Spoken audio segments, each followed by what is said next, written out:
कर रहे हैं। लेकिन संबित पात्रा ने ब्रेक से पहले महत्वपूर्ण बात कही थी ना, ओडिशा में नवीन पटनायक की सरकार है, जगन मोहन रेड्डी आंध्र प्रदेश के मुख्यमंत्री है, वो तो बीजेपी से उनका कोई सीधा ताल्लुक है नहीं। अगर उन लोगों को दिक्कत नहीं है, हमेशा ममता बनर्जी या टीएमसी की सरकार को केंद्र कुछ भी करे, हमेशा उस पर सवाल खड़े करना है, यानी कि चित भी मेरी पट भी मेरी। फिर से आपको इतिहास दोहरा देता है। पिछले साल चले जाइए 2020 अप्रैल में बंगाल में केसेस का 1000-2000 केसेस थे, टीम भेजा गया। उड़ीसा और आंध्र प्रदेश को नहीं भेजा गया, यूपी को नहीं भेजा गया। और अभी जो हर जगह यूपी में जाओ, मध्य प्रदेश में, कर्नाटक में सबसे ज्यादा केसेस है, टीम नहीं भेजा जा रहा है। ये क्या है? सीबीआई को आप खुला सांड के तरह छोड़ देते हो। जब चार्जशीट फाइल करो उसी दिन आपको अरेस्ट करना चाहिए। सीआरपी आके गोली मार देते हैं विदाउट प्रोवोकेशन, हमने देखा है। और ममता देखिए किस तरह का घिर गया। छोड़ो, अभिषेक के जो फैमिली को उनके खिलाफ भी सीबीआई भेज देते हो। इलेक्शन के बाद में सीबीआई चले जाते हैं इनको फैमिली को हरास करने के लिए। अरे क्या हुआ? ऑडिट के बारे में सब भाई साहब बात कर रहे थे, क्या हुआ ऑडिट का? क्या हुआ ऑडिट का? पता, ऑडिट का टीम तो आपके पास है।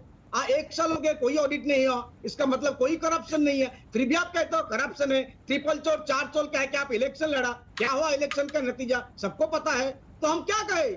हमको टारगेट किया गया है, बंगाल को खास करके ममता दी को टारगेट किया गया है। करते जाओ, कोई प्रॉब्लम नहीं, लेकिन हम लड़के लेंगे क्योंकि बंगाल की जनता हमारे साथ है और हमारे पास है। पैसा आप देंगे तो अच्छा है, पैसा नहीं देंगे तो हम क्या करें? लोगों के पास जाएंगे, पैसा उठाएंगे, हम चंदा मांगेंगे। साइक्लोनिक चिल्लाना बंद करें तो मैं कम से कम शांति से बात करूं। और मैं एक निवेदन करूंगा, जहां लोग साइक्लोन से प्लीज मैं आपसे रिक्वेस्ट करूंगा कि कम से कम इन विषयों पे तो ऐसे लड़े ना हम।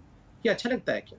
ये अभिषेक के घर में सीबीआई चली गई, अभी आप सीबीआई को कुत्ता बोल रहे थे, अभी सांड बोल रहे हैं। ये साइक्लोन में लोग परेशान हो रहे हैं, लोगों की जान जा रही है। आप प्लीज सर, थोड़ा तो आप एक प्रोफेसर हैं, मैं एक डॉक्टर हूं, हम तो ऐसे बिहेव करें ना। ये सांड कुत्ता ये क्या हो रहा है सर?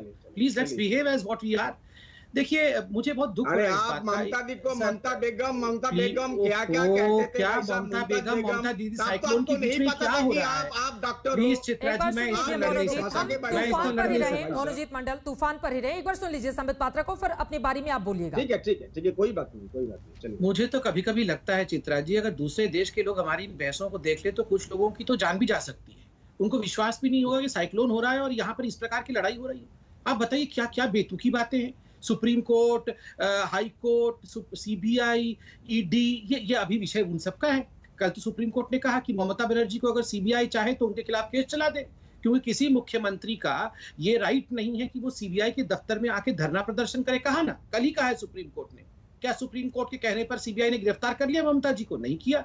मगर देश के सर्वोच्च न्यायालय ने कहा है कि इस प्रकार की लड़ाकू प्रवृत्ति के साथ, देखिए ऐसा नहीं है कि उड़ीसा की सरकार मंगल ग्रह से आ गई है, आंध्र प्रदेश की सरकार चुन के नहीं आई है, और जो भारत की सरकार है वह भी कहीं और से टपक पड़ी है। ऐसा नहीं है कि केवल आप ही इलेक्शन जीत के आए हैं सर, हम भी 2 बार इलेक्शन जीते हुए हैं, केंद्र में सरकार है, उड़ीसा की सरकार भी कई बार जीती हुई सरकार है, जगन जी की सरकार भी जीती हुई सरकार है। तो ये आप जो बार बार कहते रहा हमें लोगों ने चुन लिया, हमें लोगों ने चुन लिया, लोगों ने हम सबको भी चुना है। इसलिए कृपया करके इस प्रकार का अहंकार, दंभ और दर्प मत दिखाइए। और दूसरी बात मैं कहना चाहूंगा, आप असेसमेंट करके तो भेजिए। आप तो खुद ही अभी कह रहे थे कि जितना हम एक्सपेक्ट कर रहे थे उससे कम डैमेज हुआ है, ये अच्छी बात है।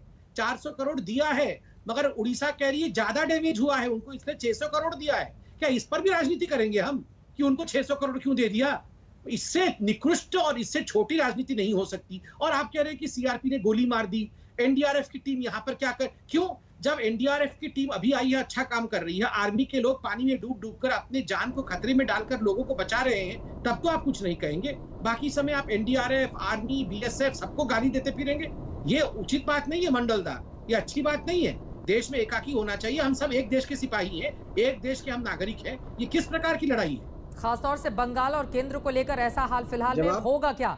मनोजीत मंडल, और पिछले साल भी 22 मई को मुझे याद है प्रधानमंत्री नरेंद्र मोदी अम्फान तूफान से हुई तबाही का जायजा लेने के लिए पश्चिम बंगाल पहुंचे हुए थे और उनकी ओर से मदद का ऐलान भी किया गया था। तो मदद तो आपको केंद्र से मिल ही रही है, लेकिन उसकी मंशा पर सवाल खड़े करने हैं। 2,500 करोड़ मिला है। वही तो मैंने कहा, असेसमेंट करके उनका भी टीम आए थे, सेंट्रल टीम भी आए थे असेसमेंट करने के लिए। क्या हुआ बताइए, क्या असेसमेंट हुआ? सबको लग रहा है कि जो वहां पर जो कंपनसेशन चाहिए था 1 लाख करोड़ के आसपास, दोनों स्टेट मिला के आप दे दो। कितना दे दो, कितना दिए हैं आप देखे हो? आप तो सेंट्रल टीम है, देखिए भाई साहब, सीबीआई क्या करती है सबको मालूम है, हम उनके बारे में अभी जाना नहीं चाहते, लेकिन एनडीआरएफ को कोई नहीं कोस रहा है। एनडीआरएफ को तो हमने बुलाया है, कल से ही बुलाया है, उसके बारे में क्या है?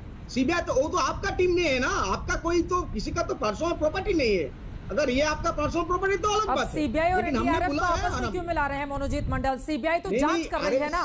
अब सीबीआई जांच करे नहीं करे वो भी फैसला आप ही लोग लेंगे, तो ऐसा कैसे चलेगा ये बताइए ना। हम एनडीआरएफ पर रहे ना, एनडीआरएफ, एसडीआरएफ, सेना की जो टीमें इस वक्त वहां पर अपनी जान जोखिम